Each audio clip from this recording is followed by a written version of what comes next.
Zoom లో చేరి వచ్చిన ప్రియులందరికీ ప్రేమ వందనాలు. మరి ఈ రోజు 4786వ రోజుకు దేవుడు నడిపించాడు, అందుకు దేవుని స్తుతిస్తూ ఉన్నాం. ఆ, మరి ప్రారంభ ప్రార్థన బ్రదర్ పాల్ శ్రీరాములు అంకుల్ ప్రార్థన చేస్తారు. అందరికీ వందనాలు. ప్రార్థన చేసుకుందాం. గొప్ప దేవుడు, కరుణ జాలి గల మా తండ్రి, స్తోత్రములు అని నామముల కన్నా పైనాము మా ప్రభు అనే శిక్షిస్తూ అతి శ్రేష్టమైన నామమున ఉదయకాలం అరుణోదయమునే లోకంలోకి వెళ్ళక ముందు మీ ముఖ దర్శనం చేసుకుని మీ పాద సన్నిధి ఇచ్చినందుకు స్తోత్రాలు నాయన. గత సంవత్సరం అంతా కాపాడినారు, గత నెల అంతా కాపాడి ఫిబ్రవరి నెల 7వ తారీఖు వరకు మమ్మల్ని సజీవులుగా ఉంచి మరి ఒక తరుణం మీ దయగల మాటలేందుకు మీరు కృప చూపినారు. రొట్టె విడిచిన కార్యక్రమంలో, ఆరాధనలో నాయన స్తుతులు చెల్లించడంలో మేమేం చేసినా మీ మహిమార్థంగా చేయటం మీ కృప అనుగ్రహించు. ఈ దినం అంతట్లో మీ కాపుదల భద్రత అనుగ్రహించమని మా రక్షకుడు, మా విమోచకుడు, సజీవుడైన ఈ శ్రేష్టమైన నామమున ప్రార్థించి ఏడుకుంటున్నాం తండ్రి. ఆమేన్. ఆమేన్. ఆమేన్. క్షమించండి, దగ్గు. అందరికి వందనాలు. పిల్లరా, మనం ఇప్పుడు ఒక పాట విందాము. పడతారు, మనం విందాం. ఒక పల్లవి 2 చరణాలు. బ్రదర్ పేతురు బ్రదర్ వందనాలు. సాగేటి జీవయాత్రలో రేగేటి పెను తుఫానులెన్నో, సాగేటి జీవయాత్రలో రేగేటి పెను తుఫానులెన్నో, ఆదరించవా నీ జీవవాక్కుతో, సేదదీర్చవా నీ చేతి స్పర్శతో, ఆదరించవా నీ జీవవాక్కుతో, చేదదీర్చవా నీ చేతి స్పర్శతో, సాగేటి జీవయాత్రలో రేగేటి పెను తుఫానులెన్నో, గుండాలెన్నో లోక సాగరన వడిగా నన్ను లాగి పడద్రోసే సమయాన, సుడిగుండాలెన్నో లోక సాగరన వడిగా నన్ను లాగి పడద్రోసే సమయాన, నడిపించగలిగిన నా చుక్క నీవే, నడిపించగలిగిన నా చుక్కాని నీవే, విడిపించగలిగిన నాకున్న దిక్కు నీవే, విడిపించగలిగిన నాకున్న దిక్కు నీవే. యేసయ్యా, ఓ మెస్సయ్యా, హల్లెలూయా, నీకే స్తోత్రమయ్యా. యేసయ్యా, ఓ మెస్సయ్యా, హల్లెలూయా, నీకే స్తోత్రమయ్యా. సాగేటి జీవయాత్రలో రేగేటి పెను తుఫానులెన్నో, వడగాల్పులెన్నో నా పయనములోన, నడవలేక సొమ్మసిల్ల చేసే సమయాన, వడగాల్పులెన్నో నా పయనములోన, నడవలేక సొమ్మసిల్ల చేసే సమయాన, తడబాటును సరిచేసే ప్రేమమూర్తి నీవే, తడబాటును సరిచేసే ప్రేమమూర్తి నీవే, కడవరకు నడిపే ఇమ్మానుయేలు నీవే, కడవరకు నడిపే ఇమ్మానుయేలు నీవే.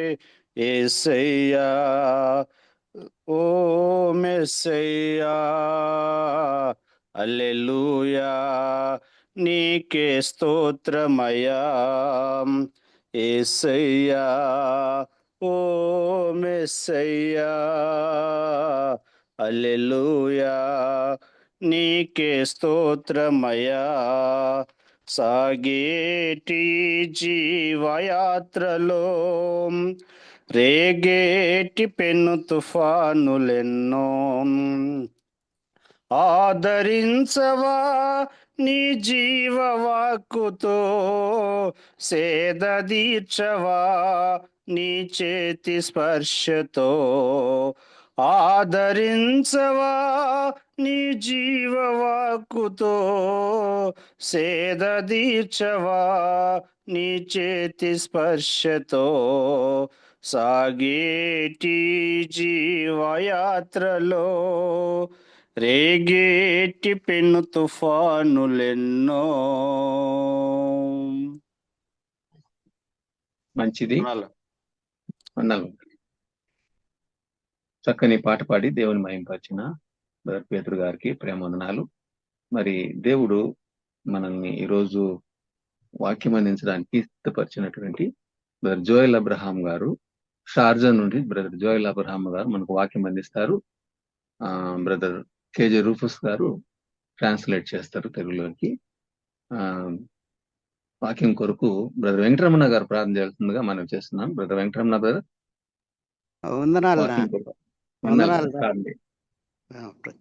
ప్రార్థన చేసుకుందాం.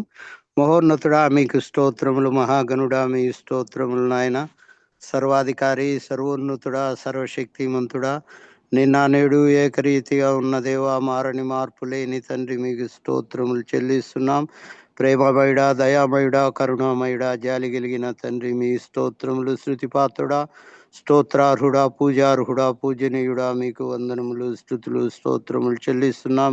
మరొకసారి ఉదయకాలమున తండ్రి మీ జీవవాక్యాన్ని వినడానికి, అనుసరించడానికి తండ్రి మా జీవితాలకు ఉపయోగపడేటటువంటి మీ యొక్క వాక్యాన్ని మేము నేర్చుకోవడానికి జూమ్లో చేరి వచ్చిన వారందరినీ ఆశీర్వదించండి నాయన. ఇంకా జూమ్లోకి రావాల్సిన వారిని త్వరపెట్టి మీరు నడిపించమని వేడుకుంటున్నాము నాయన. మీ స్తోత్రములు తండ్రి. నాయన ఎటువంటి ఆటంకము ప్రభువా తండ్రి, ఇంటర్నెట్ ద్వారా, కరెంటు ద్వారా ఎటువంటి ఆటంకం కలగకుండా మీరు సహాయం చేయమని వేడుకుంటున్నాము నాయన. కనికరించండి తండ్రి. సమస్తాన్ని మీ యొక్క ఆత్మ స్వాధీనంలో ఉంచుకునండి నాయన. మీ దాసుడు జోయల్ అబ్రహాం గారిని పరిశుద్ధాత్మ చేత నింపి ప్రభువా తండ్రి మీ వాక్య పరిచర్య చేయడానికి సహాయం చేయండి. తర్జుమా చేసేటటువంటి రూపస్ కుమారును మీరు జ్ఞాపకం చేసుకునండి నైనా. తర్జుమా విషయంలో కూడా మీ యొక్క ఆత్మ సహాయాన్ని చేయమని వేడుకుంటున్నాం తండ్రి. దేవా మీ పాదాలకు అనేకమైన స్తుతులు, స్తోత్రములు తండ్రి.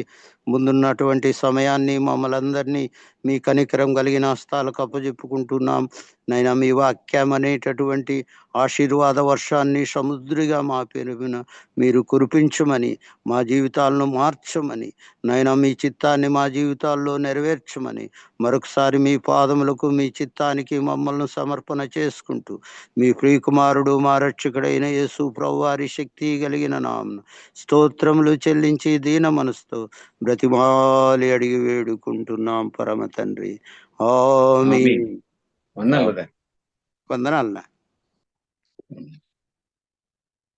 ఇప్పుడు సమయాన్ని బ్రదర్ జోయల్ అబ్రహాం గారికి అప్పగిస్తున్నాను. బ్రదర్ జోయల్ అబ్రహాం గారు, అలాగే బ్రదర్ కేజే రూఫస్ గారు మనకు వాక్యం అందిస్తారు. బ్రదర్ వందనాలు బ్రదర్ ఇద్దరికి. ఇద్దరికి వందనాలు and very good morning and warm greetings to all in the precious name of our soon coming Lord and saviour Jesus Christ. మంచినటువంటి ప్రతి ఒక్కరికి నా యొక్క హృదయపూర్వకమైన వందనాలు. అలాగే అతి త్వరలో రానైనటువంటి మన ప్రభువు రక్షకుడైనటువంటి యేసు ప్రభు వారి ప్రశస్తమైనటువంటి నామంలో మీకు అందరికీ నా యొక్క శుభాభివందనాలు తెలియజేస్తున్నాను. His mercies have not consumed us. We are able to enter into the month of February also. ఆయన యొక్క కనికరము ఎంత మన పట్ల ఉందంటే మనము ఫిబ్రవరి మాసంలోనికి కూడా మనము ప్రవేశించగలిగాము. Time comes and goes, but his love is so enduring and his word is unchanging. సమయాలు వస్తుంటాయి, వెళ్ళిపోతుంటాయి, గతించిపోతుంటాయి, కానీ ఆయన యొక్క వాక్యము ఎల్లప్పుడూ కూడా నిలిచి ఉండేది. God has enabled and given us one more day where we could be able to study God's holy word. దేవుడు మరి యొక్క దినాన్ని మనకు ఆయన యొక్క పరిశుద్ధ లేఖన భాగాన్ని ధ్యానించడానికి అనుగ్రహించినందుకు దేవునికి స్తోత్రం. As we are continuing the study from the book of Matthew's Gospel 24 on the context of Olivet Discourse. మనము గత కొన్ని వారాలుగా మత్తయి సువార్త 24వ అధ్యాయంలో నుంచి యేసు ప్రభువారు ఒలివ కొండపైన చేసినటువంటి సుదీర్ఘమైన ప్రసంగాన్ని గురించి ధ్యానిస్తూ వస్తున్నాం. Jesus spoke about a few signs before the coming of the Lord. ఆయన రాకడ గురించినటువంటి కొన్ని సూచనలు యేసు ప్రభువారు అందులో పలికారు. He spoke about the budding of the fig tree also. ఆయన అంజూరపు చెట్టు ఏ విధంగా లేతదై చిగురిస్తుందో ఆ యొక్క ఉపమానాన్ని కూడా బోధించారు. Immediately after that, he spoke about as in the days of Noah. తర్వాత ఆయన పలికినటువంటి మాట నోహు దినములలో ఏ విధంగా ఉంటుందో మనుష్య కుమారుని దినంలో కూడా అలాగే ఉంటుంది అనే మాట పలికారు. That is where our study is evolving around. మన యొక్క ధ్యానము కూడా అందులో నుంచి మనము ధ్యానిస్తూ వస్తున్నాం. Why is it that the days and the times of Noah is the sign of his coming? Why is it so? ఎందుచేత నోహు దినాల్లో ఉన్నట్టుగానే మనుష్య కుమారుని రాకడ దినాల్లో కూడా ఉన్నట్టుంది అనేటువంటిది ఎందుకు అంత ఆ మాట పలకవలసి వచ్చింది అని మనం ఆలోచించినప్పుడు, so we are going to see the pretext passages, and then we are going to come to Noah's time exactly in Genesis 6. మనము దీనికి సంబంధించినటువంటి కొన్ని పరిచయ వాక్కులు చదివిన తర్వాత నోహు దినములలో వాస్తవానికి ఏం జరిగింది అనేటువంటి అంశానికి మనం వద్దాం. We know very well that Genesis chapter 6 verse 5 says, God saw the wickedness of man was very great in the earth. మనము ఆదికాండం 6వ అధ్యాయం 5వ వచనంలో చూసినప్పుడు నరుల చెడుతనము దేవుని దృష్టిలో భూమి మీద చాలా గొప్పదిగా ఉన్నట్టు మనం చదువుతాం. How it became very great, that is where our study is going now. మన యొక్క ధ్యానం అంతా కూడా ఎందుచేత నరుల చెడుతనము అంత గొప్పగా అయింది అనేటువంటిది మన యొక్క అంశం. For that we need to definitely connect to the days of Cain, the days of Seth from chapter 4 and 5 of the book of Genesis. దీనికి సంబంధించినటువంటి ఎందుచేత నరుల చెడుతనం అంత గొప్పగా అయింది అనేది ఆదికాండం 4వ అధ్యాయము 5వ అధ్యాయంలోని కయీను యొక్క కుటుంబాన్ని గురించి అలాగే షేతు కుటుంబాన్ని గురించి మనం ధ్యానిస్తూ వస్తున్నాం. Certain spectacular recordings are the observation which I have noted. I am sharing it with the congregation here. ఇక్కడ చేరి వచ్చినటువంటి ప్రతి వారికి కూడా నేను నా యొక్క ధ్యానంలో ఉంచుకున్నటువంటి కొన్ని అంశాలను మీ యొక్క దృష్టికి తేవాలని నేను ఆశపడుతున్నాను. Chapter 4 and 5, the most spectacular thing is the 7th generation is spotted out. ఈ 4వ అధ్యాయము 5వ అధ్యాయం ఆదికాండం ఎంత ప్రాముఖ్యమైందంటే ఆ 7వ తరము ఏ విధంగా ఉన్నిందో అది చాలా స్పష్టంగా రాయబడింది. If you notice in chapter 4, 7th generation from Adam, that is from Cain onwards, the Cain's genealogy talks about Lamech. కయీను యొక్క వంశావళి నుంచి 7వ తరానికి ఆదాము నుంచి మొదలుకున్నప్పుడు లెమెకును గురించినటువంటి ఆ యొక్క అంశాన్ని మనం చూడగలం. When it comes to Lamech, from 19th verse to 24th verse, a lot of time the Holy Spirit is spending on recording the events there. లెమెకును గురించినటువంటి ఆ యొక్క వచనాలన్నీ కూడా 19వ అధ్యాయం 19వ వచనం మొదలుకొని 24 వచనాల వరకు పరిశుద్ధాత్మ దేవుడు ఎన్నో విషయాలు అక్కడ గ్రంథంలో లిఖించగలిగాడు. In Lamech's time only there are certain spectacular events which has taken place. లెమెకు యొక్క ఆ కాలంలోనే చాలా ప్రాముఖ్యమైనటువంటి అంశాలు జరిగినట్టుగా మనం ఇక్కడ చదవగలం. The very start of the birth of Cain knew his wife and gave birth to Enoch. Means a city was given to him after his name, makes us think a lot about the kind of world in which they were living. వారు ఏ విధమైనటువంటి లోకములో వారు జీవిస్తున్నారో మనము కయీను తన భార్యను కూడినప్పుడు హనోకు పుట్టాడు. హనోకు పేరుతో ఒక ఊరునే కట్టించినటువంటి విధానాన్ని మనం చూసినప్పుడు ఆ యొక్క కాలంలో కయీను యొక్క కుటుంబం ఏ విధంగా ఉందో మనం ఊహించుకోగలం. Notice very carefully here it is given as Cain and then Enoch, and from there the genealogy goes one by one, talking about selfishness, technological power, artistic power, and social development. There is nothing about God. ఇక్కడి నుంచి మనం గమనిస్తూ వచ్చినప్పుడు తర్వాత యొక్క వంశావళిలో మనం చూచినప్పుడు కయీనుకు పుట్టినటువంటి పిల్లలు, వారికి పుట్టినటువంటి పిల్లలు ఇవన్నీ చూచినప్పుడు సాంకేతికపరమైనటువంటి ఎంతో ఆధునికతను వారు సంతరించుకున్నారు. ధన సంపాదన చేసుకున్నారు. కానీ ఎక్కడా కూడా దేవునికి సంబంధించినటువంటి ఒక్క పదము కూడా అక్కడ రాయబడలేదు. No prayer, no altar was given, a city was given, altar was not given, no covenant, no walking with God at all. జాగ్రత్తగా గమనించినప్పుడు వారికి ఒక బలిపీఠం అంటూ లేదు. ప్రార్థన అంటూ అసలు లేదు. దేవుని గురించిన విషయాలు లేవు. కానీ వారికి ఒక సొంత ఊరు కట్టుకొని వారి యొక్క పేర్లు పెట్టుకున్నారు తప్ప ఎక్కడ కూడా దేవునికి సంబంధించినటువంటి విషయాలు రాయబడినట్టు మనం చూడం. The Lamech was the first person who violated the rule of God by marrying two wives. కయీను ఈ యొక్క లెమెక్కు విషయంలో మనం చూసినప్పుడు మొట్టమొదటిసారిగా దేవుడు ఆజ్ఞాపించినటువంటి ఏక భార్యత్వం అనే దాన్ని ఆయన మీరి ఇద్దరు భార్యల్ని పెళ్లి చేసుకున్నట్టుగా మనం చూడగలం. We have seen all this thing in detail when we come to the 25th verse. The word of God has a beautiful recording in chapter 4 verse 25. ఇవన్నీ చదువుతూ వచ్చినప్పుడు దేవుడు రచించినటువంటి భద్రపరిచిన 25వ అధ్యాయం మనం చూసినప్పుడు అక్కడ చాలా ప్రాముఖ్యమైనటువంటి ఒక వచనాన్ని మనం గమనించగలం. Please read, brother. ఆదాము మరలా తన భార్యను కూడినప్పుడు ఆమె కుమారుని కని కయీను చంపిన హేబెలుకు ప్రతిగా దేవుడు నాకు మరి యొక్క సంతానము నియమించిననుకుని అతనికి షేతు అని పేరు పెట్టెను. మరియు షేతునకు కూడా కుమారుడు పుట్టెను. అతనికి ఎనోషి అని పేరు పెట్టెను. అప్పుడు యెహోవా నామమున ప్రార్థన చేయుట ఆరంభమైనది. Appodu. You see something very spectacular took place. What is that? ఎంత అద్భుతంగా ఇక్కడ రాయబడింది. అప్పుడు అనేటువంటి మాట ఎప్పుడు? Appodu means then afterwards what happened? Began men. It's given in plural. Do that. Men call upon the name of the Lord. అప్పుడు అన్నప్పుడు ఎనోషి పుట్టిన తర్వాత అప్పుడు జనులు యెహోవా నామమున ప్రార్థన చేయటం ప్రారంభించారు అనేది చాలా ప్రాముఖ్యంగా మనకు కనబడుతుంది. My dear believers, notice carefully, the very birth of a child is the purpose of God. Man should not think he just can create another child. Notice carefully in verse 25.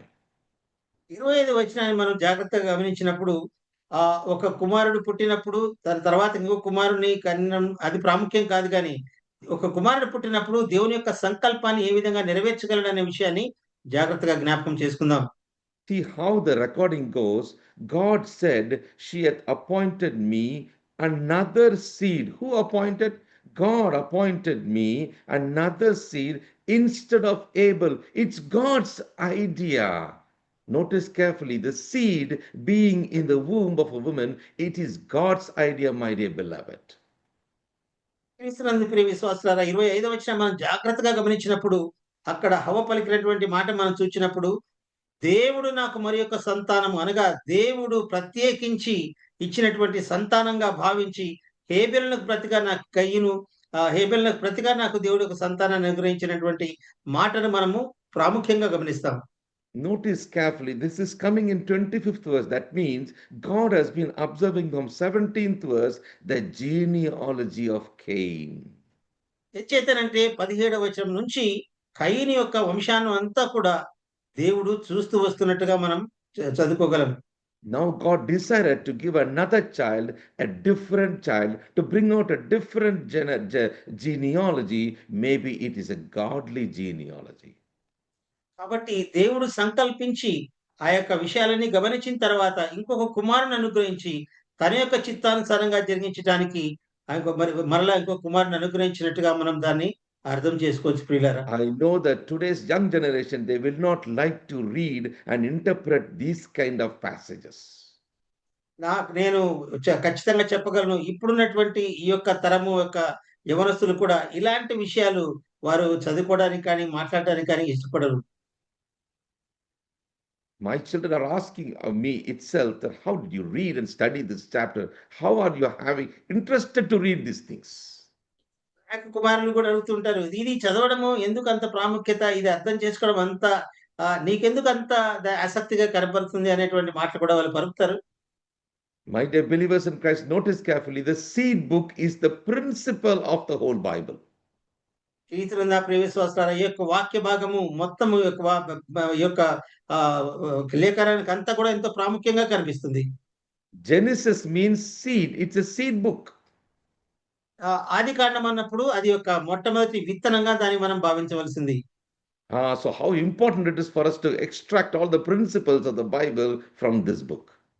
కాబట్టి ఈ యొక్క ఆదికాండం నుంచి దైవ సంబంధమైనటువంటి నియమములన్నిటినీ ఏ విధంగా మనము ఇందులో నుంచి వేరుకొని సంపాదించుకోవచ్చో అర్థం చేసుకోండి.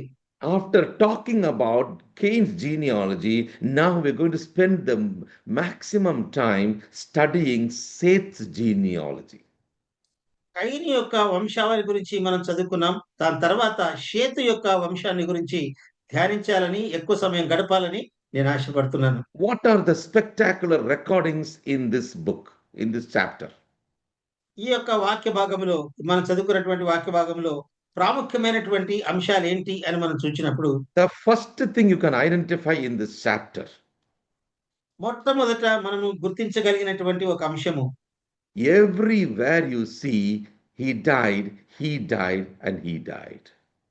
5వ అధ్యాయం అంతా కూడా అతను మృతి పొందెను అనే మాటలే మనకు కనపడతాయి.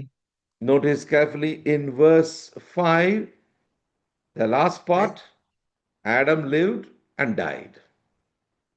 5వ వచనం గమనించినప్పుడు ఆదాము బ్రతికినటువంటి దినాలు రాయబడ్డాయి, అప్పుడు అతను మృతి పొందెను. Verse 8, Seth died. 8వ వచనం చూసినప్పుడు షేతు బ్రతికిన దినాలు, తర్వాత అతను మృతి పొందాడు. And if you carefully read verse 14, again death. 14వ వచనం చూసినా కూడా కేయినాని దినాలు, తర్వాత అతను మృతి పొందెను అనేటువంటి మాట. 17th verse talks about Mahaleel also died. 17వ వచనంలో కూడా మహలేలు ఎన్ని దినాలు బ్రతికాడో, తర్వాత మృతి పొందెను అనేటువంటి మాట. After that, when you come to 21st verse, Enoch lived, but he did not die. కానీ 21వ వచనం నుంచి మనం గమనించినప్పుడు హనోకు బ్రతికాడు, కానీ ఆయన మరణించలేదు. Notice very carefully, that means look at the importance of this chapter. కాబట్టి ఈ యొక్క వచనం యొక్క ఈ యొక్క అధ్యాయం యొక్క ప్రాముఖ్యతను గమనించండి. You know, I am reminded about Moses. Whenever Moses talks about death, what does he remind us? మోషేను గురించి నేను ధ్యానిస్తున్నప్పుడు మోషే మృతిని గురించి పలికినటువంటి మాటలు ద్వారా మనకి ఏమర్థమవుతుంది? Let me just quote one of his verses in Psalm 90 verse 3 and 12. Very interesting recording. Early in the morning we should read this. ఈ ప్రాతకాల సమయాన్ని మనం చదవవలసినటువంటి ఒక మంచి వాక్య భాగము. మోషే మరణాన్ని గురించి ఏం పలికాడో ఒకసారి 90వ కీర్తన మనం చదువుకుందాం. Chapter 90 verse 3, Thou turneth man to destruction, return ye children of men.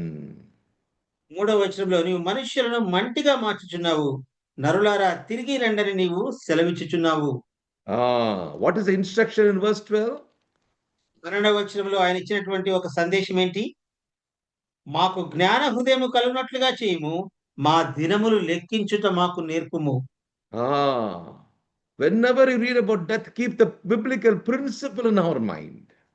కాబట్టి ఎప్పుడు మృతిని గురించి ధ్యానించినా కూడా దైవ సంబంధమైనటువంటి నియమాన్ని గమనించండి.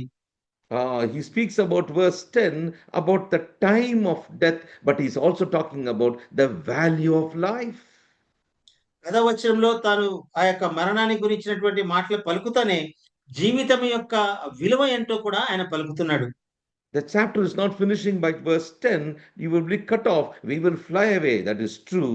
But in 12th verse is telling, teach us to number our days. వచనంలోనేమో మనము గతించిపోతాము, మనం ఎగిరిపోతాము అనేటువంటి మాటలు పలికాడు, కానీ అంతటితో ఆగకుండా 12వ వచనానికి వచ్చినప్పుడు మా దినములు లెక్కించుట మాకు నేర్పించుమని మోషే పలికినటువంటి మాటలు. Why? Because 16th verse says, Thy work appear unto thy servant, thy glory unto thy children. ఎందుచేత మన దినములను లెక్కింపవలసింది అనేప్పుడు 16వ వచనంలో నీ సేవకులకు నీ కార్యము కనపరచుము, వారి కుమారులకు నీ ప్రభావము చూపించుము. Oh, what is the prayer of Moses here? Verse 17, let the beauty of the Lord our God be upon us. కాబట్టి మోషే యొక్క ప్రార్థన మనం చూసినప్పుడు 17వ వచనంలో మా దేవుడైన యెహోవా యొక్క ప్రసన్నత మా మీద నుండును గాక, మా చేతి పనిని మాకు స్థిరపరచు, మా చేతి పనిని స్థిరపరచుము అని మోషే చేసిన ప్రార్థన చూస్తున్నాం. One more verse which came to my mind is 39th chapter of Psalm, verse 4, please. 39వ అధ్యాయము ఇదే కీర్తన గ్రంథం 4వ వచనం కూడా నా యొక్క మదిలో మెదిలినటువంటి ఆ యొక్క మాట మనం చదువుకుందాం. 39వ అధ్యాయం 4వ వచనం.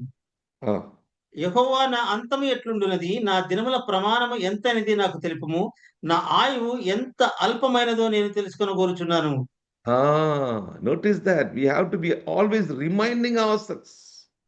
కాబట్టి ప్రతిసారి మనల్ని గురించి మనం తిరుగా ధ్యానించవలసి ఉంది. Make me to know mine end. నా యొక్క అంతము ఎట్లున్నది నాకు తెలుపుమని మన యొక్క అంతాన్ని గురించి మనం గుర్తు చేసుకోవాల్సింది. Early morning when you get up, you say, oh God, thank you, Lord. Your mercies are not consumed us, but make me know my end, Lord. కాబట్టి ఉదయకాల సమయాన్ని మనం లేవగానే తెల్లవారుజాముననే మోకరించి ప్రభువా నాకు మరి యొక్క దినాన్ని అనుగ్రహించేవు, కానీ నా యొక్క అంతం ఎట్లున్నది కూడా నాకు నేర్పించమని మనము ధ్యానించవలసింది. The measure of my days. నా యొక్క దినముల యొక్క లెక్క నాకు చూపించుము అనేటువంటి మాట కూడా మనం చూస్తాం. Why? Because I may know how frail I am. ఎంచేత నా యొక్క దినముల ప్రమాణం నాకు ఎంతనేది నాకు తెలుపుమని ఇక్కడ పలుకుతున్నాడు. ఎందుకంటే నా ఆయువు ఎంత అల్పమైనదో నేను తెలుసుకొనగోరుచున్నాను. What is the prayer in verse 12? 12వ వచనంలో ఆయన చేసిన ప్రార్థన, యెహోవా నా ప్రార్థన ఆలకింపుము, నా మొరకు చెవియొగ్గుము, నా కన్నీళ్లు చూచి మౌనముగా నుండకుము. నీ దృష్టికి నేను అతిథి వంటి వాడను, నా పితరులందరి వలె నేను పరవాసినై ఉన్నాను. నేను వెళ్ళిపోయి లేక మునుపు తెప్పని నన్ను కోపముతో చూడకము. He reminds about the journey. He reminds about the fathers. ఆయన తన యొక్క జీవిత ప్రయాణాన్ని గురించి మాట్లాడుతున్నాడు, ప్రార్థిస్తున్నాడు. అలాగే తన పితరుల గురించి జ్ఞాపకం చేసుకుంటున్నాడు. But when we come to Genesis chapter 5, కానీ ఇదే ఆదికాండం 5వ అధ్యాయానికి మనం వచ్చినప్పుడు we read all about death. మొత్తం అంతా కూడా ఈ 5వ అధ్యాయం అంతా కూడా మరణాన్ని గురించి, మృతి పొందినటువంటి మాటలు మనం చదువుతాం. Notice carefully, Seth, verse 6, he brings out a child, and the child is called Enos. మరి గమనించండి 6వ వచనము, షేతు 105 ఏళ్ళు బ్రతికి ఎనోషును కనెను. ఎనోషు కనిన తర్వాత షేతు 807 ఏళ్ళు బ్రతికి కుమారులను కుమార్తెలను కనెను. Very important in the Bible is the names, and names are playing a significant role in the root language to understand the meaning of each name. Bible గ్రంథంలో మనం చూసినప్పుడు పేర్లకు ఉన్నటువంటి ప్రాముఖ్యత చాలా అర్థాన్ని ఇచ్చేటువంటివా, వాటి భావాలు మనం చూసినప్పుడు ఆ భావాలని ప్రతిబింబించేటట్టుగా దైవ గ్రంథంలో పేర్లు పెట్టబడ్డాయి. Notice carefully here, Enos means a dying man, a crying man, or a decaying man. మూల భాషలో ఎనోషును గురించినటువంటి ఆ యొక్క భావాన్ని మనం చూసినప్పుడు దినదినము మరణించేటువంటి వాడుగా, ఎప్పుడు ఏడ్చేటువంటి వాడుగా మనము ఆ యొక్క అర్థం ఇచ్చేటువంటి మాటను మనం ఎనోషి అనే పదానికి మనం మూల భాషలో మనం చూడగలం. Imagine that if that is going to be the reminder for him in his life, every day he starts thinking about, I am going to be a decaying man every day. ఎనోషు ఎప్పుడు ఉదయకాలం మొదలుకొని ఆయన అనుకునేటువంటి ఆ యొక్క హృదయంలో తలంపు ఏంటంటే, నేను ఎల్లప్పుడూ కూడా నేను గతించిపోయే వాడినే అనేటువంటి ఆ యొక్క తలంపు కలిగినటువంటి ఎనోషు. Now notice carefully, after Enos comes Canaan, verse 9, and then comes Mahalalel, verse 12, and then after Mahalalel, you can see that comes the next generation in verse 15. కాబట్టి ఆ యొక్క ఎనోషు తర్వాత మనం చూసినప్పుడు 12వ వచనంలో మహలేలు, ఆ మహలేలు తర్వాత 15వ వచనంలో ఎరదు, తర్వాత వారి యొక్క ఆ వంశావళి గురించి మనం చదవగలం. From Jared, then comes the next generation. When you come to the 18th verse, Jared lived 162 years. He begot Enoch. 18వ వచనం మనం చూసినప్పుడు ఎరెదు 162 బ్రతికి హనోకును కనెను. Now notice, my dear believers in Christ, in this generation, at least 10 generations I have spotted out. జాగ్రత్తగా గమనించండి ప్రియులారా, దాదాపుగా 10 తరాల గురించి నేను ఇంతవరకు మాట్లాడాను. 7th generation is important, as I told you. నేను ముందుగా చెప్పిన ప్రకారము 7వ తరము చాలా ప్రాముఖ్యంగా కనబడుతుంది. What happened in Cain's generation, in the 7th generation of Cain? 7వ తరమైనటువంటి కయీను యొక్క తరంలో ఏమి జరిగింది అని చూచినప్పుడు It is all about worldliness, selfishness, and and and all about weaponry item, how they were preparing themselves, equipping themselves, how to take vengeance and revenge back again.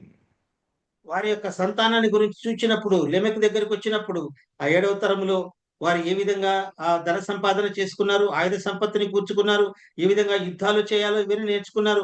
మొత్తం అంతా లోకమంతా కూడా వారి యొక్క జీవితాల్లోకి ప్రవేశించినట్టుగా మనం చదవగలం ప్రియులారా. But here how it started, we see in the last part of chapter 4, they were calling upon the name of the Lord.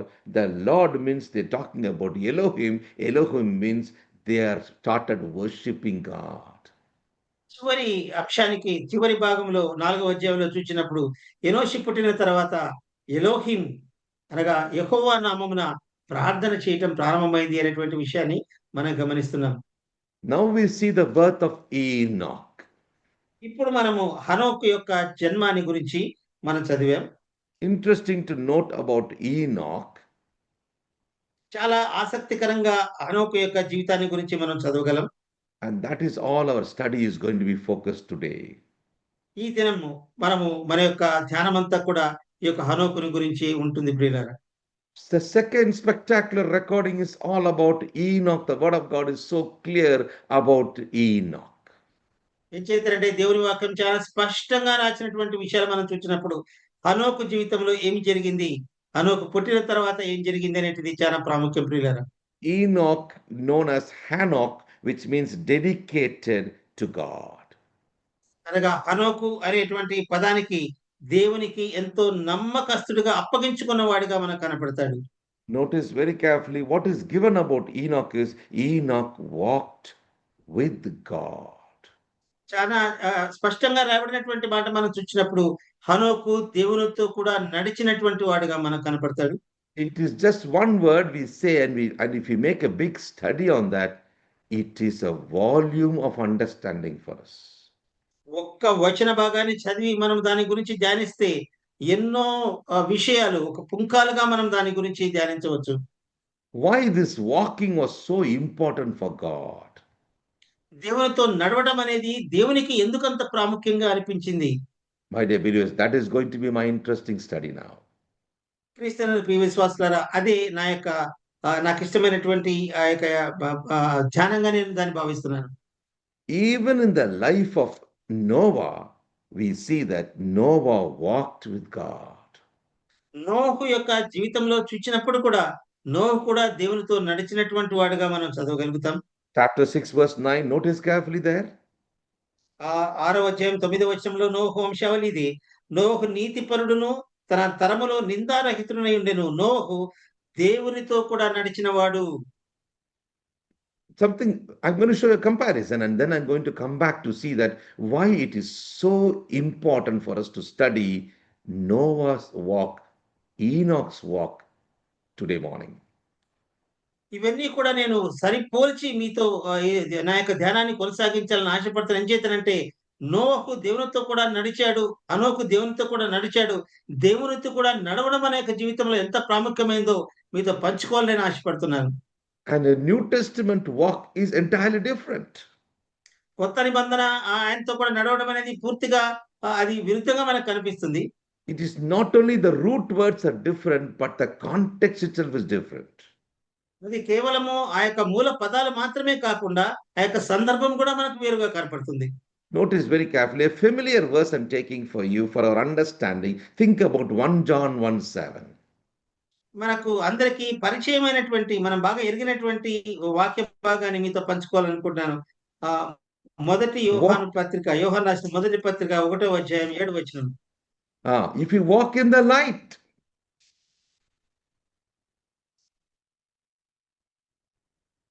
See that phrase? మనం If you walk in వెలుగులో the light. నడుచుకున్న ప్రకారం అనేటువంటి మాట. అయితే మనం ఆయన వెలుగులో ఉన్న ప్రకారము మనమును Ah, వెలుగులో నడిచిన ఎడల మనం అబద్ధమాడుచు సత్యమును జరిగింపకుందుము. we are not people of అయితే darkness. We are not ఆయన children of వెలుగులో ఉన్న darkness. ప్రకారము మనమును వెలుగులో నడిచిన ఎడల We are not children of darkness. We are children of light. So we మనము should walk in the చీకటి light. And సంబంధము కాదు. So we should walk in the 7వ light. వచనం మనం చూసినప్పుడు ఆయన వెలుగు కాబట్టి ఆయన వెలుగులో ఉన్న ప్రకారం మనం కూడా వెలుగులో నడచ బద్దలమై ఉంటున్నాం. But that walk is different from this walk. కానీ ఆ యొక్క నడక వేరు, ఈ యొక్క ఇక్కడ రాసినటువంటి నడక వేరు. That enlightenment is different from this enlightenment. అక్కడ ఇవ్వబడినటువంటి ఆ యొక్క జ్ఞానోదయం వేరు, ఇక్కడ ఇవ్వబడినటువంటి ఆ యొక్క జ్ఞానోదయం వేరు. Because the very times are different. ఏం చేస్తారంటే కాలములు అన్ని కూడా అక్కడికి ఇక్కడికి వేరుగా మనకు కనపడుతున్నాయి. Notice very carefully, even Abraham's walk, notice carefully that. ఇంకో విషయాన్ని కూడా గమనించండి. అబ్రహాము నడిచినటువంటి విధానం 17 verse 1, Genesis. ఆదికాండము 17వ అధ్యాయం. I will show you the verse. What is the difference there? ఈ యొక్క వచనాన్ని నేను మీకు చూపిస్తాను. ఆ యొక్క వ్యత్యాసం ఏంటో మనం చూడగలుగుతాం. 17 verse 1.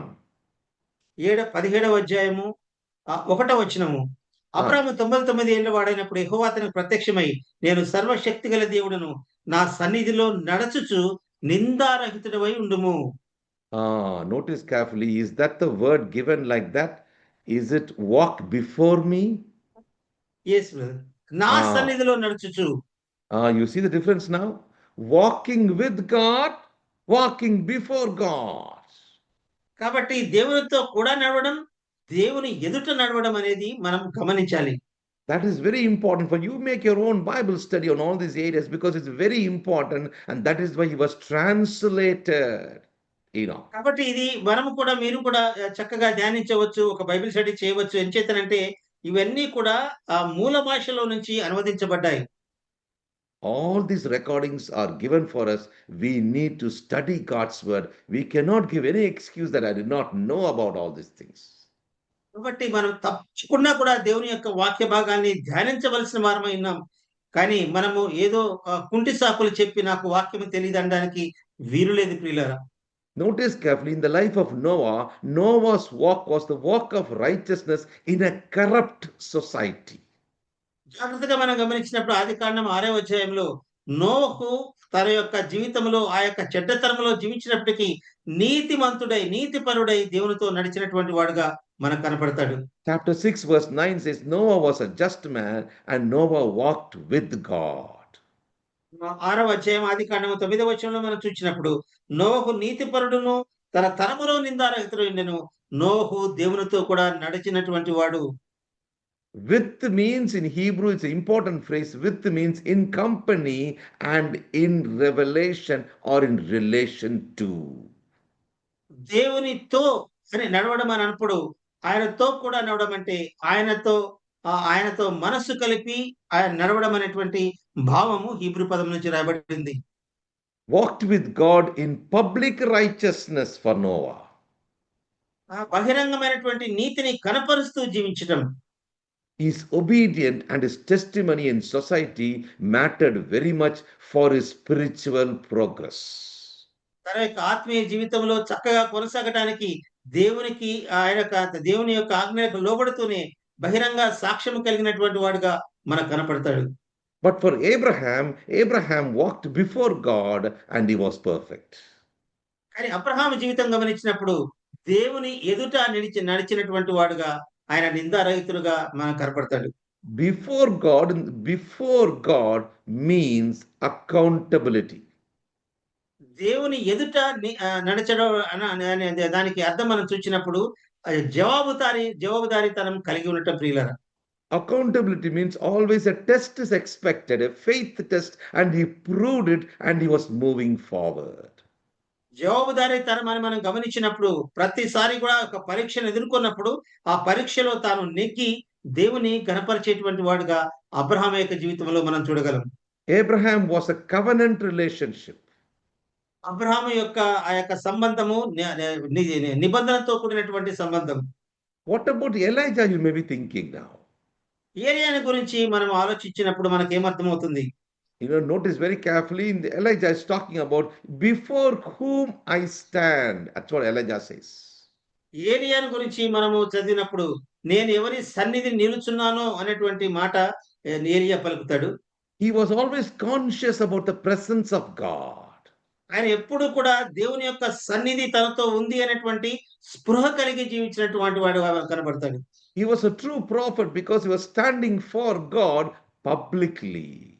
ఆయన నిజమైనటువంటి ప్రవక్తగా మనం చూడవలసింది. నిజమైన ప్రవక్తను ఏం చేస్తారంటే ఆయన తన యొక్క సాక్ష్యాన్ని బహిరంగంగా చూపినటువంటి వాడు. Elijah and Enoch play a very important role in the whole of the Bible because their life and lifestyle was entirely different. కాబట్టి బైబిల్ గ్రంథం అంతట్లో కూడా ఏలియా యొక్క జీవితము, హనోకు యొక్క జీవితము చాలా ప్రాముఖ్యమైనటువంటి జీవితాలుగా మనకు కనబడతాయి. And my dear believers in Christ, if you look into Enoch now for our particular study, క్రీస్తునందు నా ప్రియ విశ్వాసులారా, మనం హనోకును గురించినటువంటి ఈ యొక్క ప్రత్యేక ధ్యానాన్ని మనం ధ్యానిస్తూ వస్తున్నప్పుడు walk comes by revelation. మన యొక్క నడక, దేవునితో కూడా నడక, అది ప్రత్యక్షత ద్వారా మనకి వస్తుంది. How do we know that? అది మనము ఎలాగున మనము దాన్ని తెలుసుకోగలం? In Old Testament, it is not by relationship which we have through the blood of Jesus Christ and the cross, but it was different in the Old Testament. పాత నిబంధన గ్రంథములో మన కొత్త నిబంధన లాగా యేసు ప్రభు యొక్క ఆ యొక్క శిలువ రక్తం ద్వారా మనము ఆ యొక్క సంబంధాన్ని కలిగి ఉండడం కాదు, కానీ అది పూర్తిగా వేరుగా మనకి కనబడుతుంది పాత నిబంధన గ్రంథంలో. I will take you to 1 Samuel chapter 3 verse 7.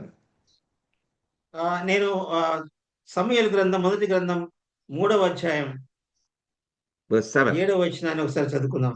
Hmm. సమూయేలు మొదటి గ్రంథం 3వ అధ్యాయం 7వ వచనం. సమూయేలు అప్పటికి యెహోవాను ఎరగకుండెను, యెహోవా వాక్కు అతనికి ఇంకా ప్రత్యక్షము కాలేదు. Praktashanam. Notice very carefully what happened there. జాగ్రత్తగా గమనించండి, ఇక్కడ రాయబడినటువంటి మాట యెహోవా వాక్కు సమూయేలుకి ఇంకా ప్రత్యక్షము కాలేదు. Samuel was serving God, but he did not know God. సమూయేలు యెహోవాను ఎరగకుండెను. సమూయేలు అక్కడ పరిచర్య చేస్తున్నట్టుగా గమనిస్తాం, కానీ ప్రత్యక్షత, దేవుని యొక్క ప్రత్యక్షత సమూయేలు కలగలేదు. He was taught to walk and serve God through Eli the priest.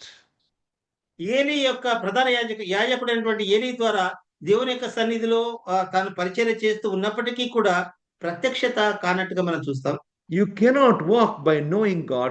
To know God is by revelation only in the Old Testament. కాబట్టి పాత నిబంధన గ్రంథంలో ప్రత్యక్షత లేకుండా దేవునితో నడవడం అనేది అది సాధ్యము కాదు. What is the sign of revelation here for Samuel? కానీ ప్రత్యక్షతకి ఆ యొక్క రుజువుగా మనకి ఏం కనపడుతుంది సమూయేలు యొక్క జీవితంలో? Eli told him, you learn to recognize the voice of God. ఏలీని అడిగినప్పుడు ఆయన ఏలీ చెప్పినటువంటి మాటల్లో దేవుని యొక్క స్వరాన్ని నీవు గుర్తుపట్టమని సమూయేలుతో చెప్పినటువంటి మాటలు మనకు కనబడతాయి. Now keep this background in your mind and now come to Enoch. Enoch, first thing is all about revelation of God, then only walking starts. కాబట్టి ఇక్కడ సమూయేలు యొక్క జీవితాన్ని మన యొక్క మదిలో ఉంచుకొని హనోకు యొక్క జీవితాన్ని గురించి మనం ధ్యానించినప్పుడు హనోకుకు దేవుని యొక్క ప్రత్యక్షత కలిగిన కారణంగా దేవునితో నడిచినటువంటి వాడుగా మనకు కనపడుతున్నాడు. Notice very carefully, this particular word in the Hebrew language, it's called halok. Halok means to walk continuously, non-stop. హలోక్ అనేటువంటి ఆ యొక్క గ్రీకు పదాన్ని నుంచి వచ్చినటువంటి మాట దేవునితో కూడా నడవడం అనేది. దేవునితో కూడా నడవడం అన్నప్పుడు ఏ మాత్రం ఇంకా ఆగకుండా నిరంతరంగా ఆయనతో కూడా నడవడమే. Oh, today we hear the word of God. Morning we study the Bible, we read the Bible, we know the verse, we know how the verses work, and then we carry on our life. It was not so for Enoch.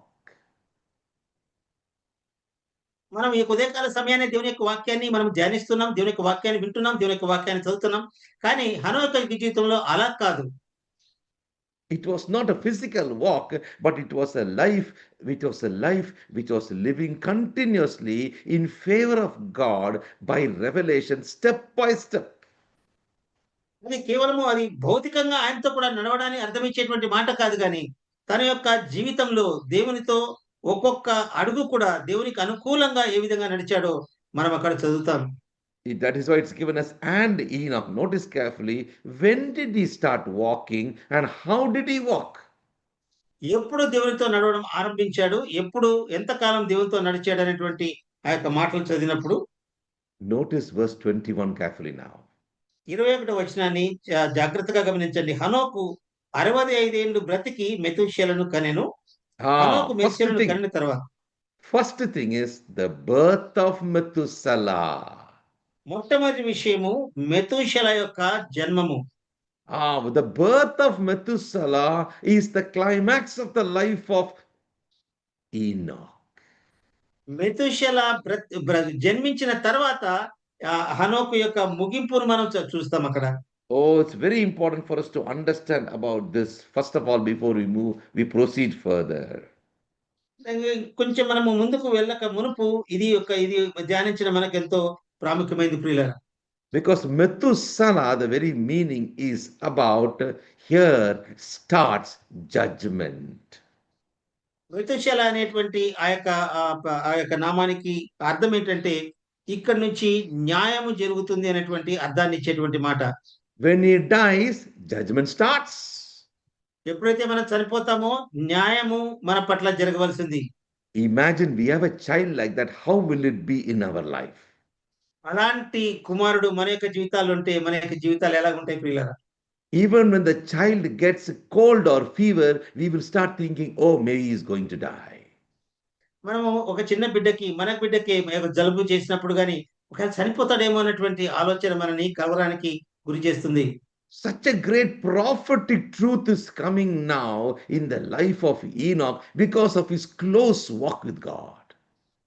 హనోకు దేవునితో ఎంతో సమీపంగా నడిచినటువంటి కారణం చేత ఎంతో ప్రవచనాత్మకమైనటువంటి విషయాలు అందులో నుంచి మనకి బయటకు కనిపిస్తున్నాయి. He became not only close to God, the emblem of being close to God is he got the revelation of God and now he's reciprocating on the revelation of God.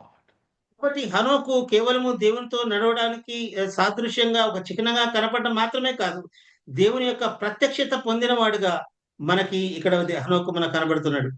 How do we know this is so true in the life of Enoch? హనోకు యొక్క జీవితంలో ఇది నిజము అనేటువంటి అంశాన్ని మనం ఏ విధంగా తెలుసుకోగలం? Let's read Hebrews chapter 11 verse 5. మనం హెబ్రీయులకు రాసిన పత్రిక 11వ అధ్యాయం 5వ వచనాన్ని మనం చదువుకుందాం. Notice carefully, the writer to the book of Hebrews, he makes this recording so clear for us. జాగ్రత్తగా గమనించండి. 11వ అధ్యాయం 5వ వచనంలో చూచినప్పుడు చాలా చక్కగా ఆ యొక్క గ్రంథకర్త దాన్ని భద్రపరిచినట్టుగా మనం చూస్తాం. విశ్వాసం లేకుండా దేవునికి ఇష్టమైనట అసాధ్యము. క్షమించండి, 5వ వచనం. విశ్వాసమును బట్టి హనోకు మరణము చూడకుండానట్లు కొనిపోబడెను. అతడు కొనిపోబడక మునుపు దేవునికి ఇష్టమై ఉండెనని సాక్ష్యము పొందెను. కాగా దేవుడు అతని కొనిపోయేను గనుక అతడు కనబడలేదు. Notice carefully. By faith, Enoch was translated. విశ్వాసమును బట్టి హనోకు మరణము చూడకుండా కొనిపోబడ్డాడు. What is the recording done here regarding Enoch?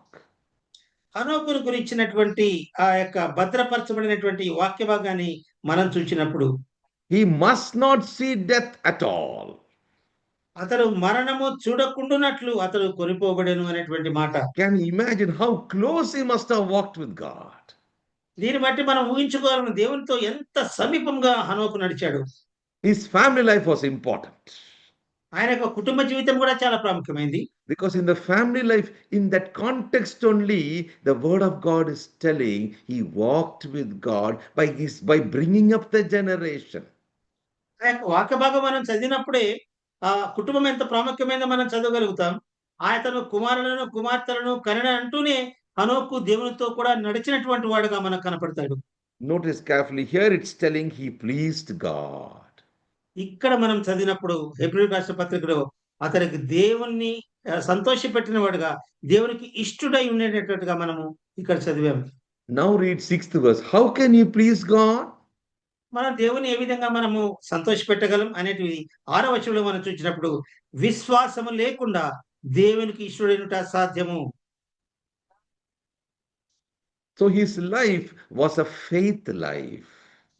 కాబట్టి హనోకు యొక్క జీవితము విశ్వాసముతో కూడినటువంటి జీవితం. Started with the revelation of God.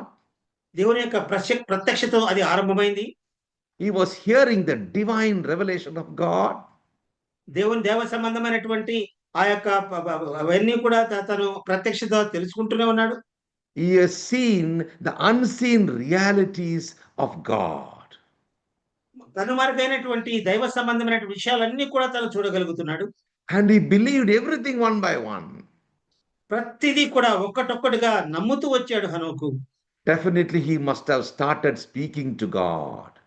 ఖచ్చితంగా దేవునితో తాను సంభాషణ కూడా జరుపుకుంటాడు. And the word of God says he walked with God, not merely towards God, but he was agreeing to God. అక్కడ మనం చదివినప్పుడు అతను కేవలము దేవునితో నడవడము మాత్రమే కాకుండా దేవునికి ఇష్టడుగా జీవించడం, తర్వాత దేవుని చెప్పిన మాటలు ఉన్నట్టుగా పాటించిన వాడుగా మనకు హనోకు కనపడతాడు. Because Amos chapter 3 verse 3 says, how can two without agreeing walk? కాబట్టి ఆమోసు గ్రంథంలో కూడా మనం చూడగలము, సమ్మతి లేకుండా ఇద్దరు కూడి నడవగలుగుతారు అనేటువంటి మాట మనం చదవగలం. So definitely they have agreed to each other. కాబట్టి ఖచ్చితంగా దేవునితో సమ్మతి ఉండే ఆ హనోకు నడిచినట్టుగా మనం అర్థం చేసుకోవాలి. Revelation led to an agreement, and agreement led to the relationship, and relationship led to the prophecy now. కాబట్టి హనోకు యొక్క జీవితం విశ్వాసం నుంచి ఆయన దేవునితో నడవడం, ప్రత్యక్షత నుంచి ఆ తర్వాత ఆయనతో సమ్మతించడం ద్వారా ఆయనతో కూడా నడవడం ద్వారా ఒక ప్రవచనాన్ని కూడా హనోకు తీసుకొని వచ్చినట్టుగా మనం చదువుతాం ప్రియులారా. Notice verse 6 in Hebrews chapter 11, what he says, he that cometh to God must believe that he is the rewarder of them that diligently seek him.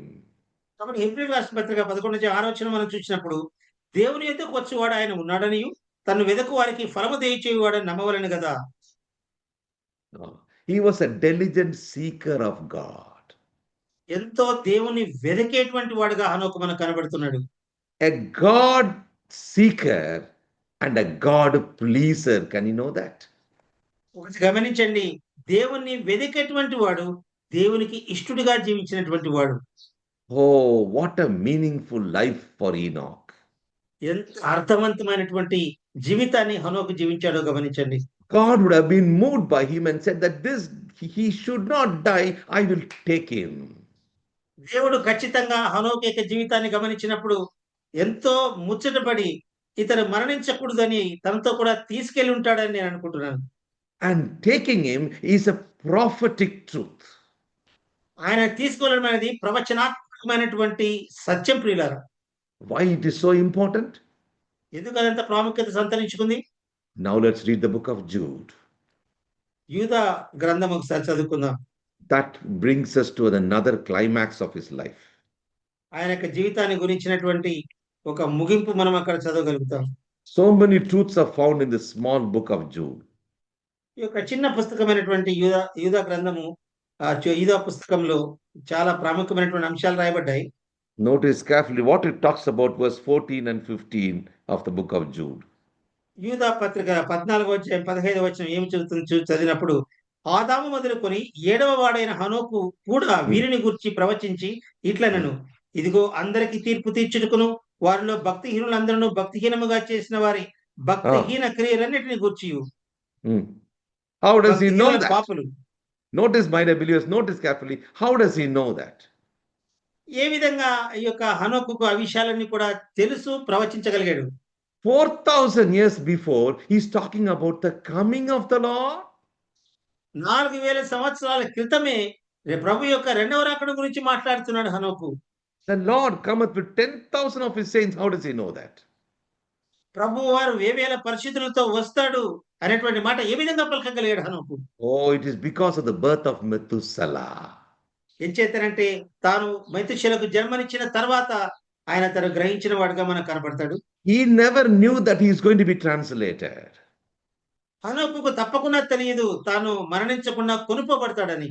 But he knew very well the judgment is going to take place. కానీ ఒక విషయం మాత్రం తెలుసు, తీర్పు అనేది ఒకటి ఉందని మాత్రం హనోకు ఎరిగి ఉన్నాడు. Don't you think that he would have taught his children clearly? కాబట్టి ఖచ్చితంగా తన యొక్క పిల్లలందరికీ కూడా అది నేర్పి ఉంటాడు. Now look at verse 15, what it says.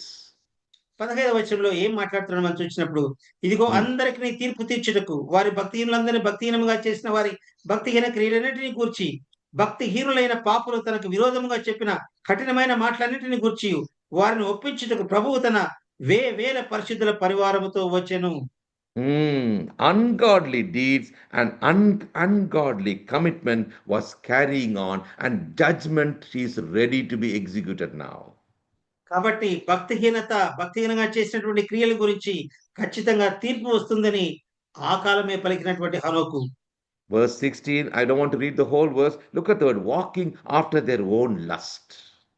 16వ వచనం మనం చదివినప్పుడు వారికి ఇష్టానుసారంగా తమ దురాశల చొప్పున నడిచేటువంటి వారు అనేటువంటి మాట మనం చూస్తాం. Let's come to the interesting part before we close chapter 6 of book of Genesis. 6వ అధ్యాయం ఆదికాండము దాన్ని ముగించక మునుపు ఒక ప్రాముఖ్యమైనటువంటి వచన భాగాన్ని చదువుకుందాం. We read about Enoch, now let's read about Methuselah. హనోకును గురించినటువంటి ఆ యొక్క మాటలు మనం చదివాం. ఇప్పుడు మెతుషెల గురించి చదువుకుందాం. Oh, Methuselah, verse 25, lived 187 years and begot Lamech. In other words, verse 27 talks about how many years exactly he lived. 25వ వచనంలో మెతుషెల 180 ఏళ్లు బ్రతికి లెమెకును అని రాస్తూనే 27వ వచనం మనం చూడగలం. మెతుషెల బ్రతికిన దినములన్నీ 969 ఏండ్లు. Now notice carefully, 969 years he lived. గమనించండి, మెతుషెల 969 ఏండ్లు బ్రతికినట్టుగా మనం చదువుతున్నాం. That was the tolerance of the wrath of God. అనగా దేవుని యొక్క కఠినమైనటువంటి ఆ యొక్క ఉగ్రతకు అది ఆ యొక్క వయస్సు అనేది అంతటికి ముగిసింది. Now notice very carefully chapter 7, what it says in verse 1. జాగ్రత్తగా గమనించినప్పుడు 7వ అధ్యాయం 1వ వచనంలో ఏమని రాయబడిందంటే, యెహోవా ఈ తరము వారిలో నీవే నా ఎదుట నీతిమంతుడు అయినట్టు సూచితిని గనుక నీవును నీ ఇంటి వారును ఓడలో ప్రవేశించుడి. Oh, my dear brothers and sisters, my time is running out. Let me ask one last question for you. క్రీస్తునందు నా ప్రియ విశ్వాసులారా, నా యొక్క సమయము మించిపోతుంది కాబట్టి ఒక ప్రశ్న మీతో వేయాలని నేను ఆశపడుతున్నాను. Based on chapter 7 verse 1. 7వ అధ్యాయం 1వ వచనం ఆధారం చేసుకొని, Who entered the ark? ఆ యొక్క ఓడలోనికి ఎవరు ప్రవేశించారు? It is only Noah and his family. కేవలము నోహు అతని కుటుంబం మాత్రమే. My question is, what happened to Seth's family? నా యొక్క ప్రశ్న ఏంటంటే, షేతు యొక్క కుటుంబం ఎక్కడ పోయింది? Oh, it is said to be a godly family. దేవుని ఎదుట నీతిమంతులుగా జీవించినటువంటి ఆ యొక్క కుటుంబమే. Everybody died. Enoch did not die, and the generation saw that and knew it. 5వ దేవులంతా కూడా అందరూ కూడా చనిపోయారు, కానీ హనోకు మరణించలేదు. కానీ వీరంతా కూడా ఏమయ్యారు? You know what is the answer for that? దానికి ఒక సమాధానం ఏంటి తెలుసా? Book of Jude, chapter verse 11. యూదా పత్రిక 11వ వచనం. Very అయ్యో sad వారికి news. శ్రమ, వారు కయ్యను నడిచిన మార్గమున నడిచిరి, బహుమానము పొందవలనని బిలాము నడిచిన తప్పు త్రోవలో ఆత్రముగా పరిగెత్తిరి. They followed the ways of Cain.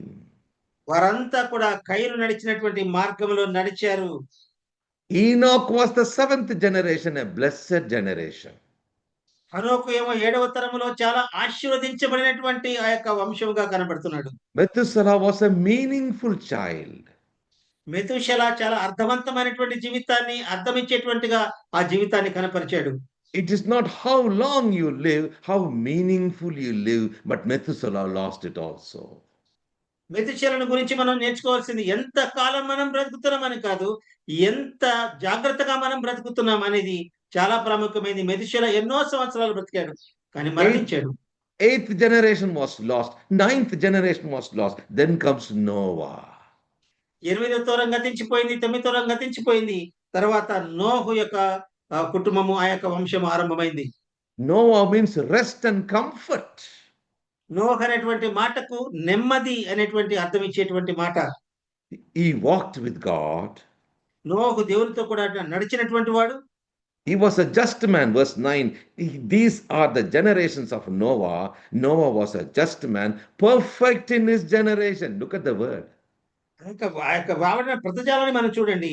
నోహు వంశావళి ఇదే. నోహు నీతిపరుడును, తన తరములో నిందారహితుడై ఉండెను. నోహు దేవునితో కూడా నడిచినటువంటి వాడు. Oh, my dear believers in Christ, before we close, one question to us is, what about you and me and our generation? కాబట్టి దీన్ని ముగించే మనకు ఒక ప్రశ్న ప్రియులారా. నీవు, నేను మన జీవితాల్లో మన యొక్క జీవితాలు, మన యొక్క వంశావళి, మన కుటుంబాలు ఎలాగున్నాయి? How do we bring up the children of God? మనము దేవునిని మన యొక్క పిల్లల్ని ఏ విధంగా దేవునిలో పెంచగలుగుతున్నాం? How the warnings are given for us to understand that ways of Cain should not enter into their lives. కాబట్టి మన యొక్క పిల్లల జీవితాల్లో వారు కయీను నడిచిన మార్గంలో నడిచినట్టుగా అలాంటి లోకము మన పిల్లల్లో ప్రవేశించకూడదు. But the జాగ్రత్త పడదాం. ways of Cain are already there in families and even in the churches of God. కయీను నడిచినటువంటి ఆ యొక్క మార్గాలు ఆ కుటుంబాల్లో కనబడుతున్నాయి, సంఘాలలో కూడా కనబడుతున్నాయి. That is why you see in chapter 6, verse 5, God saw the wickedness of man was great on the earth now.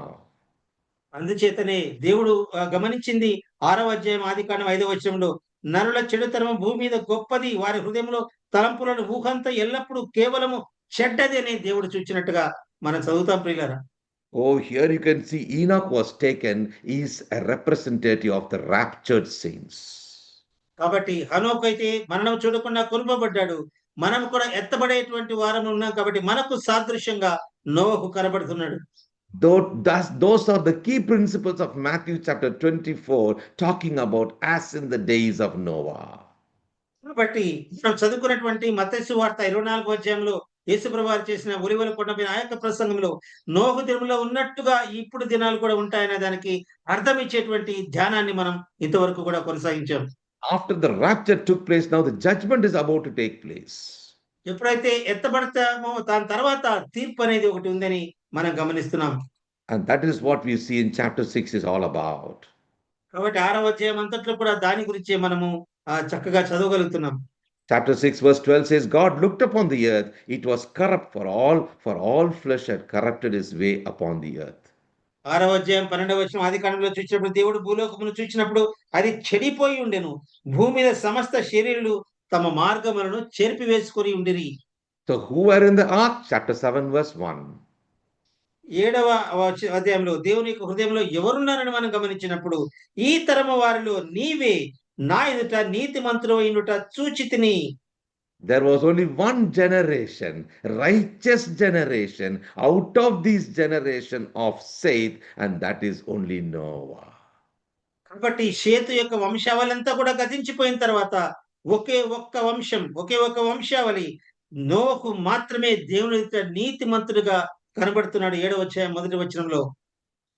And the others with Seth line were walking not with God. తర్వాత షేతు యొక్క కుటుంబంలో దేవునితో నడవకుండా ఉండటాన్ని మనం చూస్తాం. And that is a very sad end of Seth lives. అదే ఆ యొక్క షేతు యొక్క జీవితంలో ఒక దుఃఖకరమైనటువంటి అంతంగా మనం చూస్తాం. The very meaning of the word Seth means God appointed. ఆ యొక్క షేతు యొక్క ఆ యొక్క మాటకు అర్థం మనం చూసినప్పుడు దేవుడు నియమించబడినటువంటి వాడుగా మనం చూస్తాం. కానీ instead of Abel, who was slain by Cain, God appointed that seed, nominated that seed, generated that seed to bring a generated new godly line which was also lost. కయీను చంపినటువంటి హేబెలుకు ప్రతిగా దేవుడు ఉద్దేశించి ఇచ్చినటువంటి ఆ యొక్క షేతు ఏ విధంగా తన యొక్క అంతం ఉండిందో మనం చదువుతున్నాం ప్రియులారా. The whole chapter talks about die and die and die, but you know very well that they never took heed of the warning given there. అధ్యాయం అంతా కూడా మృతి పొందినటువంటి మాటలు మనం చూస్తాం. కానీ దేవుని యొక్క హెచ్చరికలను ఏమాత్రము పట్టించుకోనటువంటి తరం అక్కడ ఉన్నట్టుగా మనం చూస్తాం. All what has happened is Cain's ways have come into the lifestyle of these people also. వీరి యొక్క జీవితాలలో కూడా ఆ యొక్క కయ్యను ఏ విధంగా నడిచాడో ఆ యొక్క ఆ నడతలోనికి వీరు కూడా కయ్యను నడిచినటువంటి మార్గంలోనికి వెళ్ళినట్టుగా మనం చూస్తున్నాం ప్రియులారా. Our takeaway lesson today morning is, like Enoch, oh Lord, I want to walk closer with you. కాబట్టి ఉదయకాల సమయంలో మనకు దేవుడిచ్చేటువంటి ఒక సందేశం, ప్రభువా నేను కూడా హనోకులాగా నీతో కూడా నడుస్తాను. How did he walk? ఏ విధంగా By నడిచాడు? hearing the voice of God, divine revelation. దైవ సంబంధమైనటువంటి ప్రత్యక్షత కలిగి ఆయన యొక్క స్వరాన్ని గుర్తుపట్టి ఆయన యొక్క స్వరాన్ని వింటూ నడిచినట్టుగా మనం చదువుతాం. Aligning with God's will. ఆయన యొక్క చిత్తానికి లోబడి జీవించినటువంటి హనోకు. Life lived in continuous fellowship. ఎల్లప్పుడూ కూడా ఆయనతో సహవాసాన్ని కలిగి ఉండినటువంటి హనోకు. Anticipation of God's coming. దేవుని యొక్క రాకడను గురించినటువంటి అవగాహన స్పృహ కలిగినటువంటి హనోకు. Kept by God for translation. దేవుని చేత ఎత్తబడేటువంటి వాడుగా నియమింపబడినటువంటి హనోకు. What I told you now is Halak. That's called Halak. Halak is the walk of Enoch, which I told you, those 5 important features of the life of Enoch. కాబట్టి నేను పలికినటువంటి ఆ యొక్క హీబ్రూదం హెచ్ఏఎల్యుకి హలోక్ అనేటువంటి మాటకు దేవునితో నడవడం అంటే ఆ యొక్క 5 భాగాలు మనం చదివాము. Hearing divine revelation. I'll repeat once again. Hearing divine revelation. మొట్టమొదటిది దైవ సంబంధమైన ప్రత్యక్షతను కలిగి ఉండటం. Aligning. A is aligning with God's will. దేవుని యొక్క చిత్తముతో ఏకీభవించటం. L is life led in total, completed, continuous fellowship with God. ఎల్లైనటువంటి మాటకు దేవునితో ఎల్లప్పుడూ కూడా ఆ యొక్క సహవాసం కలిగి జీవించటం. A is the anticipation of God's coming prophetically as what he spoke. ఏదైతే ప్రవచనాత్మకంగా పలికాడో దేవుని యొక్క రాకడ కొరకు సిద్ధపడి ఉండటం. And finally he was kept by God. K is kept by God for translation. చివరిదిగా 5వదిగా ఏ విధంగా దేవుని చేత కొనిపోబడడానికి నియమించబడిన వాడుగా హనోకు ఉండటాన్ని మనం చదువుతున్నాం.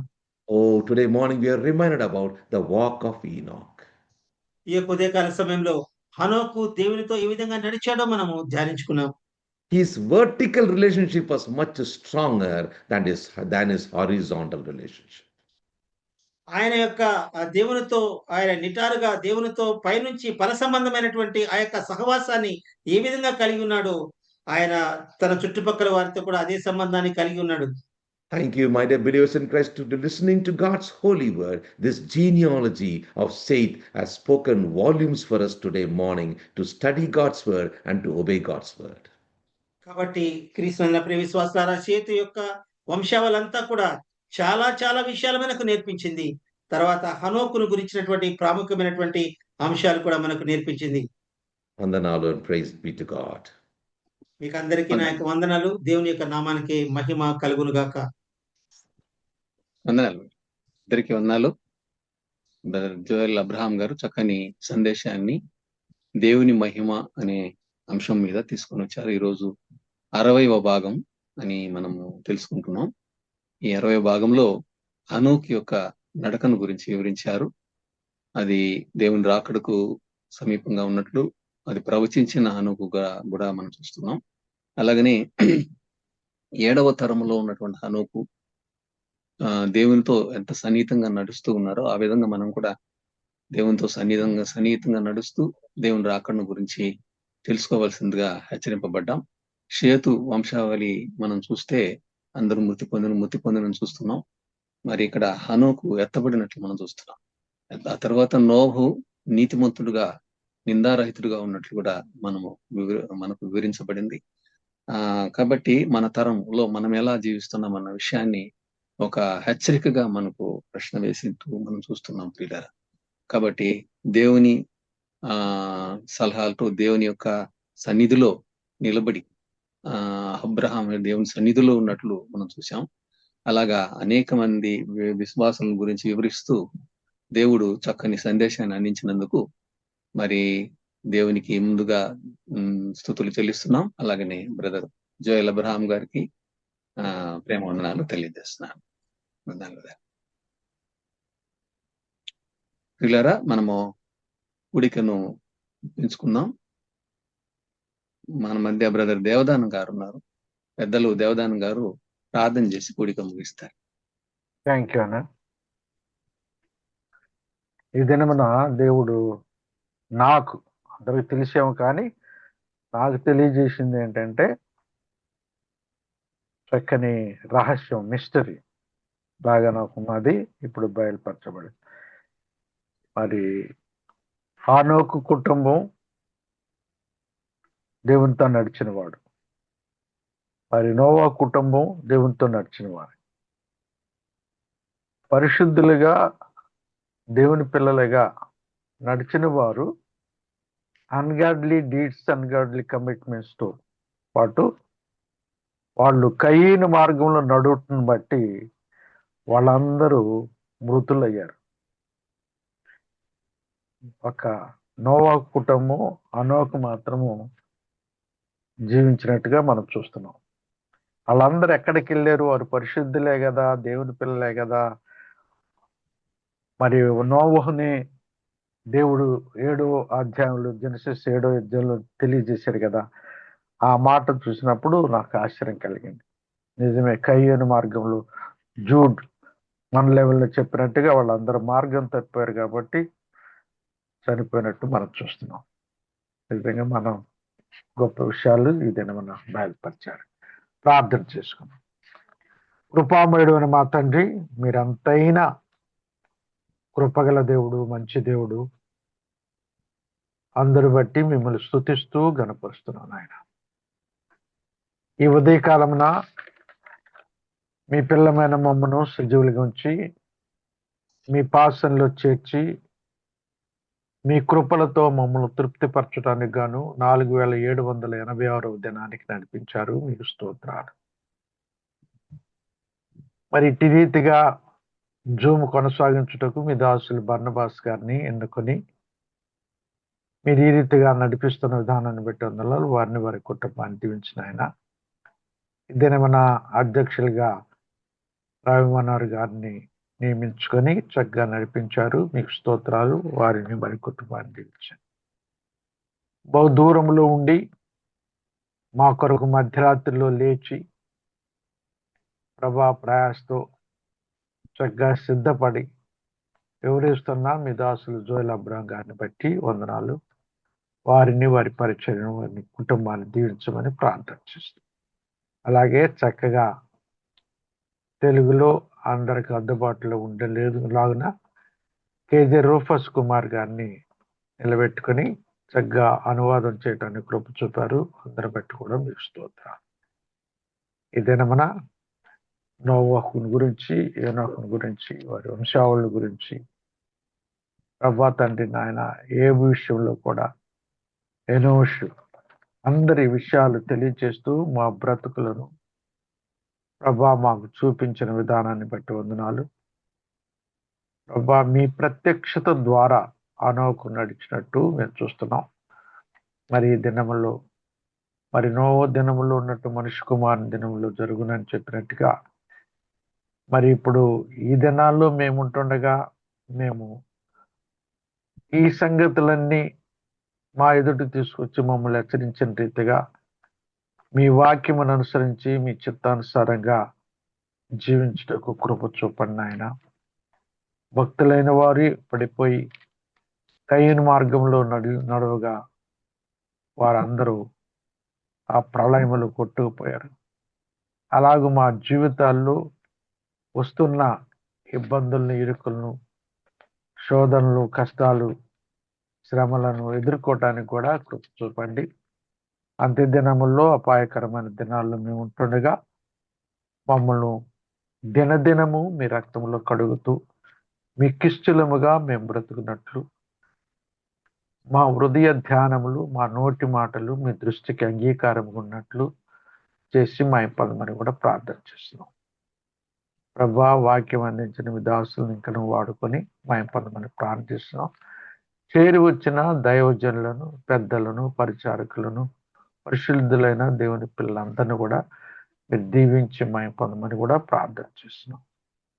ఎవరు ఏ అక్కర్లో ఉన్నారో వారి అక్కర్లు తీర్చి మా పొందమని ప్రార్థిస్తున్నాం.